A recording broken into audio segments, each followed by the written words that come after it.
the whole year, I remember meeting Hibs fans in the street, and they used to go, if we win that cup, I'm on the pitch, eh? And the accent, they used to.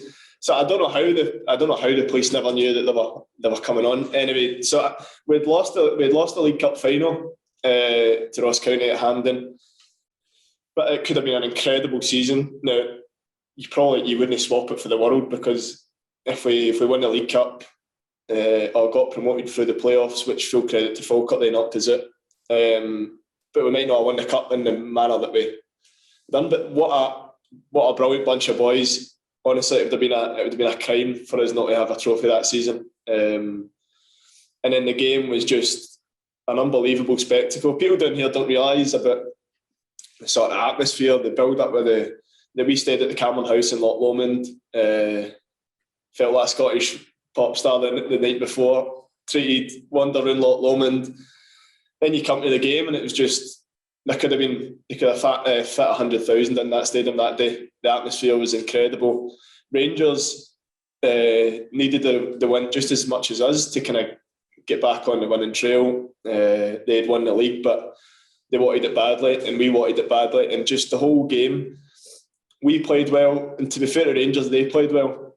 But when Hendo came on, we always felt like there was an opportunity to get a goal for his deliveries. So Hendo whips it in, we get the equaliser, and you think, right, let's go.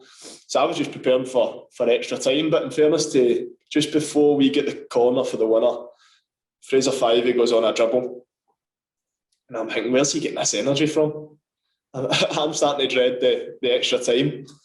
So Fyvie goes on a dribble. We actually nearly score, and it goes out for a corner, and then Dave scores. And I just remember there's a video from the Rangers end of the press box, and you can just see just the relief. And I think the amazing thing is players like Lou Stevenson, Paul Hanlon, Dan McGregor, they knew exactly what it was like being a Hibs fan, tormented. The 5-1 game with Hearts, having to watch Hearts parade the trophy around the city. They just had that rubbed right in. And I think when the whistle went, I was first off. So I was first off the pitch. I went running towards Paul Hanlon. So I'm in the tunnel, and then the boys start coming in dribs and drabs. And the Hampden tunnel's got big doors. So one of the boys said, have you seen it there? So I opened the door, and I just seen 6 or 7 police horses all in the middle. So it was a bit strange. And by then I thought it was just Hibs fans on the pitch celebrating, but I would have been a bit naive to think that the Rangers fans would just let that happen and stay in their seats. But so then it started to get a wee bit messy. And in fairness to Kenny Miller, I don't think we would have managed to lift the trophy if it wasn't for Kenny Miller. So the Rangers players and staff were really frustrated. They were willing to go and get their medals, but Kenny Miller came in, basically understood that it wasn't our fault as players, congratulated us all and says, I'll make sure you get the trophy. So we managed to get the trophy.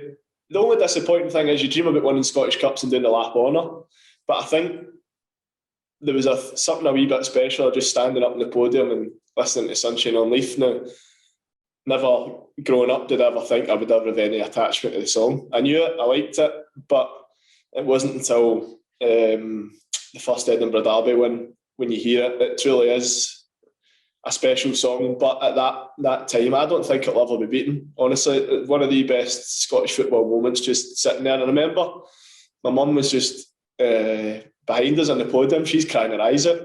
She's got a big green jumper on. You can see her in the highlights. But I think just for any football fan that doubts the passion of Scottish supporters, and for them, how much that meant to the Hibs fans. And we could spend the whole podcast talking about the party after it in the open top bus. It was just scenes that I don't think we'll ever see again, and I was just so proud to be part of it.